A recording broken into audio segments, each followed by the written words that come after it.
നമസ്കാരം. തെരഞ്ഞെടുപ്പ് വിധി വന്നു. 10 വർഷത്തെ ഇടതുഭരണത്തെ ജനം താഴെയിറക്കി. UDFന് വലിയ വിജയമാണ് കേരളത്തിലെ ജനങ്ങൾ നൽകിയത്. എന്നാൽ മറ്റൊന്നുകൂടി കേരളത്തിലുണ്ടായി.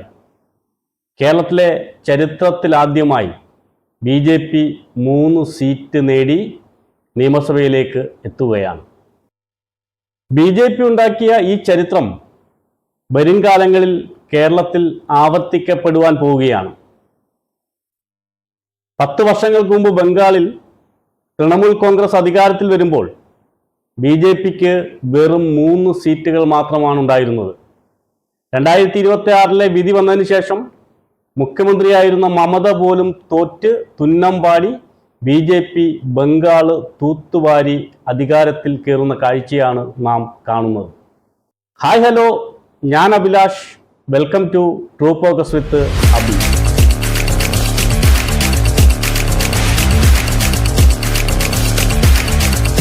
കേരളത്തിലെ ഇടതുപക്ഷ ഗവൺമെന്റിന് വലിയ തിരിച്ചടിയാണ് ജനങ്ങൾ നൽകിയത്. ആ ജനങ്ങളോട് ഒരു ചോദ്യമുണ്ട്. കേരളത്തിൽ ഒരു ഭരണവിരുദ്ധ തരംഗം ഉണ്ടായിരുന്നു. കേരളത്തിലെ ഗവൺമെന്റ് കഴിഞ്ഞ 10 വർഷം കേരളത്തിൽ ഒന്നും ചെയ്തില്ലേ?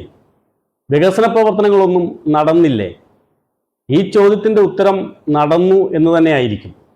പക്ഷേ എന്നിട്ടും എന്തുകൊണ്ട് LDF പരാജയപ്പെട്ടു? ആ ചോദ്യത്തിനുള്ള ഉത്തരം വളരെ സിമ്പിളാണ്. മുണ്ടക്കൈയിലും ചൂരൽമലയിലും സർവ്വതും നഷ്ടപ്പെട്ട സഹോദരങ്ങളും അമ്മയും സഹോദരിയും അച്ഛനും ഒക്കെ നഷ്ടപ്പെട്ട ദുരിതബാധിതരുടെ മുഖത്ത് നോക്കി കോൺഗ്രസ് പറഞ്ഞു, ഞങ്ങൾ നിങ്ങൾക്ക് 100 വീട് നൽകാം. ദുരന്തബാധിത പ്രദേശത്തെ MLA ആയ T. സിദ്ദിഖ് സർവവും നഷ്ടപ്പെട്ട ശ്രുതിയുടെ മുഖത്ത് നോക്കി പറഞ്ഞു, ഞാൻ നിനക്ക് വീട് നൽകാം. ഇതെല്ലാം കോൺഗ്രസ് നൽകിയ വാഗ്ദാനങ്ങളായിരുന്നു എന്നറിഞ്ഞിട്ടും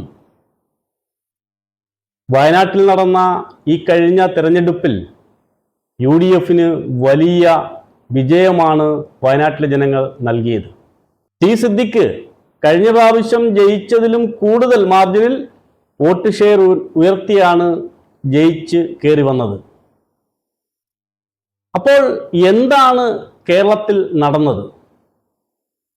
ഗവൺമെന്റ് ദുരിതബാധിതരെ ചേർത്ത് പിടിച്ചു, അവർക്ക് വാടക വീട് കൊടുത്തു, വാടക വീടിന് വാടക നൽകി, ദുരിതബാധിതരായിട്ടുള്ള ആളുകൾക്ക് 10,000 രൂപ വീതം മാസം ഇട്ടുകൊടുത്തു. കൽപ്പറ്റ നഗരത്തോട് ചേർന്ന് വലിയ ഒരു ടൗൺഷിപ്പ് നിർമ്മിച്ച് അവരെ ചേർത്ത് പിടിച്ചു. എന്നാൽ വയനാട്ടിലെ ജനങ്ങൾ നൽകിയ വിജയം കോൺഗ്രസിനാണ്. അവർ നൽകിയതോ വെറും വാഗ്ദാനങ്ങൾ മാത്രം. അപ്പോൾ എന്താണ് കേരളത്തിൽ നടന്നുകൊണ്ടിരിക്കുന്നത്? ഇത് ഗവൺമെന്റിന്റെ വിജയ പരാജയങ്ങളൊന്നുമല്ല, വികസനങ്ങളും വികസനമില്ലായ്മയുമല്ല. കേരളത്തിൽ നടന്നത് ന്യൂനപക്ഷ സമുദായങ്ങൾ ഒരുമിച്ച് ചേർന്നു. അവർ LDF ഗവൺമെന്റിനെതിരെ വിധി എഴുതി, കോൺഗ്രസിന് വോട്ട് നൽകി. അതുതന്നെയാണ് കേരളത്തിൽ നടന്നത്. മലപ്പുറത്ത് ലീഗിനുണ്ടായത് രാഷ്ട്രീയ വിജയമാണെന്ന് നിങ്ങൾ കരുതുന്നുണ്ടോ?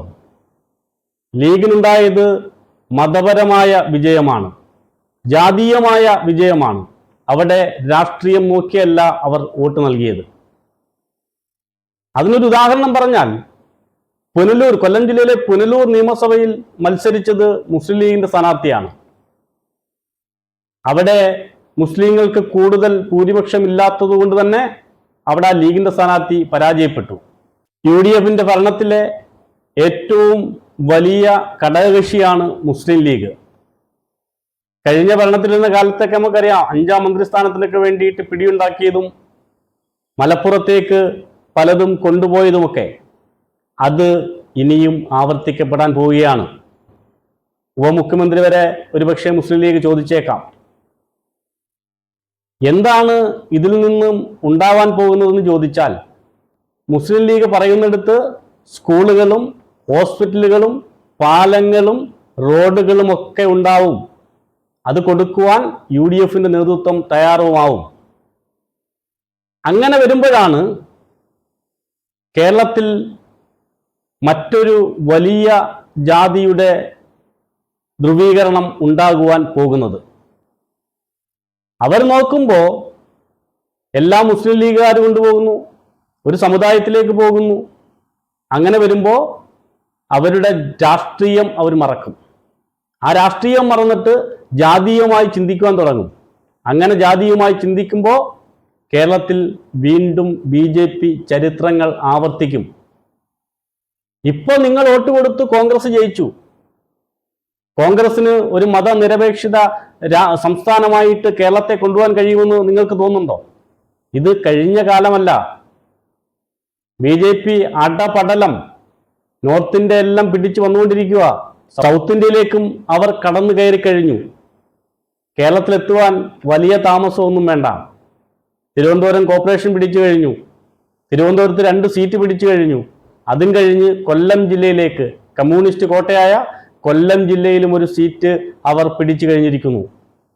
ഓരോ ജില്ലകളും ഈ 5 വർഷത്തെ ഭരണം കണ്ട് ഇവിടുത്തെ വലിയ സമുദായങ്ങൾ, ഹിന്ദു സമുദായങ്ങൾ ഒന്നിച്ചു നിന്നുകൊണ്ട് അത്തരത്തിലുള്ള ഒരു ഭരണത്തിലേക്ക് കേരളം പോകും. അത്തരത്തിലുള്ള ഒരു രാഷ്ട്രീയ ചിന്താഗതിയിലേക്ക് കേരളം പോകാൻ പോവുകയാണ്. ഒന്ന് ശ്രദ്ധിച്ചു നോക്ക്.